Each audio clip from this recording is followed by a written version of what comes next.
हाय दोस्तों, नमस्कार, good morning. कैसे हैं आप लोग? तो चलिए मैं आप लोगों को आज एक कहानी सुनाता हूँ। कछुए और खरगोश की रेस की कहानी। आप लोगों को लग रहा होगा कि ये कहानी तो हम लोग बचपन में बहुत पढ़े और बहुत सुने हैं और अच्छी तरह जानते हैं। तो दोस्तों, क्या आप लोग को पता है कछुए और खरगोश में रेस कितनी बार हुई थी? अगर पता है तो ठीक है, नहीं तो मैं आप लोग को बताता हूँ।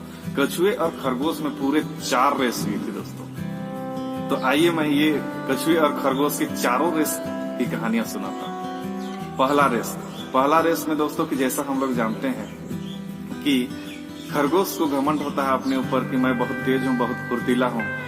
कछुआ बहुत सुस्त है, तो जाके कछुए से रेस का चैलेंज लगाता है कि चलो हम और तुम रेस लगाते हैं, देखते हैं जीतता कौन है।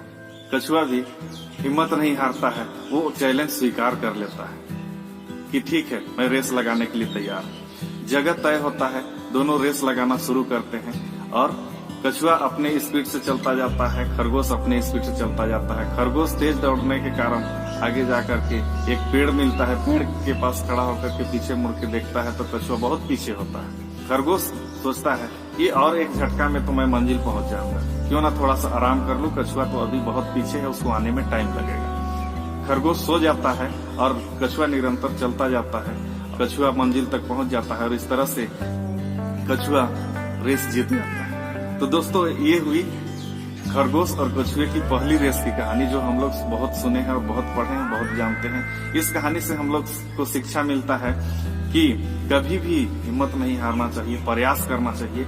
हो सकता है कि जीत हो जाए। और खरगोश से ये सीख मिलती है कि कभी भी किसी भी रेस में, किसी भी दौड़ में, किसी भी कंपटीशन में आलसपना नहीं लाना चाहिए। जब तक मंजिल ना पहुंच जाए तब तक अपने आप को रोकना नहीं चाहिए, निरंतर चलते रहना चाहिए। मंजिल या सफलता पाने के बाद ही रुकना चाहिए। कहानी अब आते हैं दोस्तों कछुए और खरगोश की दूसरी रेस की कहानी पर।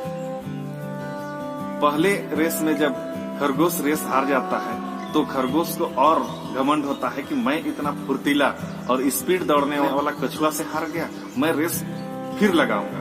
खरगोश कछुए के पास जाता है, बोलता है कि मैं फिर रेस लगाना चाहता हूँ। पिछली बार मैं सो गया था, मुझे नींद आ गई थी, इसलिए हार गया, लेकिन मैं पुनः इस बार फिर रेस लगाना चाहता हूँ। तो कछुआ फिर तैयार हो जाता है, वो हिम्मत नहीं हारता है। लेकिन क्या है कि इस बार खरगोश सोचता है कि मैं ऐसा रास्ता तय करता हूँ जिस रास्ते में पेड़ ही ना हो, ना पेड़ होगा, ना मुझे आराम मिलेगा, ना हम सोएंगे। तो दोस्तों, रास्ता तय होता है, रास्ते में पेड़ पौधा कुछ भी नहीं हो, पूरा साफ सुथरा क्लीन हो। दोनों में रेस शुरू होती है। पुनः फिर खरगोश दौड़ता जाता है, कछुआ भी अपने स्पीड से चलता जाता है। इस बार क्या है कि खरगोश सोता नहीं है, मंजिल तक पहुंच के ही दम लेता है और खरगोश रेस जीत जाता है, कछुआ रेस हार जाता है। तो दोस्तों, ये हुई कछुए और खरगोश की दूसरी रेस की कहानी। और इस रेस की कहानी में हम लोग को शिक्षा मिलता है कि अगर आलसपना और आराम को थोड़ा इग्नोर किया जाए तो मंजिल जरूर मिलती है। अब क्या है कि कछुआ को भी थोड़ा अच्छा नहीं लगता है कि पहला रेस तो हम जीत चुके थे और दूसरा रेस हार गए। इस बार कछुआ अगुवाई करता है। कछुआ बोलता है खरगोश की कि हम लोग रेस फिर लगाएंगे, लेकिन पिछले बार रास्ता आपने तय किया था, इस बार रास्ता मेरा होगा।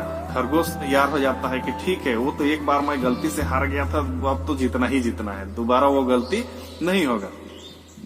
जगह तय होता है और दोनों रेस की शुरुआत करते हैं और मंजिल की ओर निकल पड़ते हैं। खरगोश स्पीडली दौड़ता जाता है, लेकिन क्या है कि रास्ते में एक नदी मिल जाता है।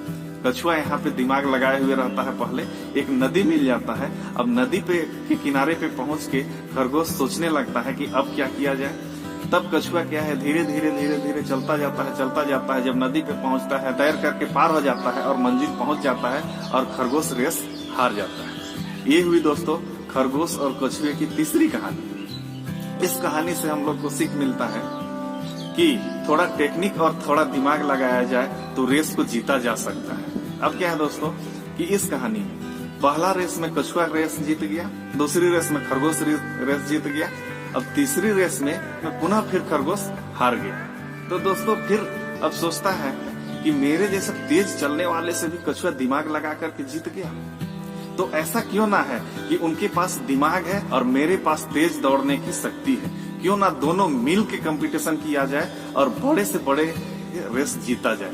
अब क्या है कि दोनों में समझौता होता है और दोनों मिल करके जा करके एक शेर को चैलेंज करते हैं कि हम लोग दोनों मिल करके और आपसे रेस का कंपटीशन करने का लिया है। शेर भी सोचता है कि छोटे छोटे जीव और हमसे रेस का चैलेंज। तब शेर अपना कंडीशन रखता है कि ठीक है, हम रेस लगाएंगे, लेकिन अगर तुम लोग हार गया तो हम तुम दोनों को खा जाएंगे। कछुआ और खरगोश ये चैलेंज भी स्वीकार कर लेते हैं। अब क्या है, जगह चयन होता है, रेस की शुरुआत होती है। इस बार क्या है कि खरगोश कछुए को अपने पीठ पे लेके दौड़ना शुरू करता है। पुनः उस नदी के किनारे पे पहुंचता है। कछुआ खरगोश को अपने पीठ में लेता है और नदी पार कर जाता है। फिर नदी पार करने के बाद पुनः फिर कछुआ खरगोश की पीठ में आ जाता है और दोनों मंजिल तक पहुंच जाते हैं और रेस जीत जाते हैं। और शेर नदी के इस साइड से देखता ही रह जाता है। इस तरह से दोस्तों कछुआ और खरगोश दोनों मिल करके और एक बड़े से बड़े जीव से रेस जीत जाते हैं। तो दोस्तों इस कहानी से हम लोग को सीख मिलता है कि मिलजुल के चलने से किसी भी तरह की रेस जीता जा सकता है। कहा जाता है कि एकता में बल होता है। इसलिए दोस्तों मिलजुल के रहें, भेदभाव ना करें, एक साथ रहें, तो हर मंजिल हर मुकाम को जीता जा सकता है। दोस्तों अगर मेरी कहानी अच्छी लगी हो तो जरूर कमेंट कीजिएगा। ओके, धन्यवाद।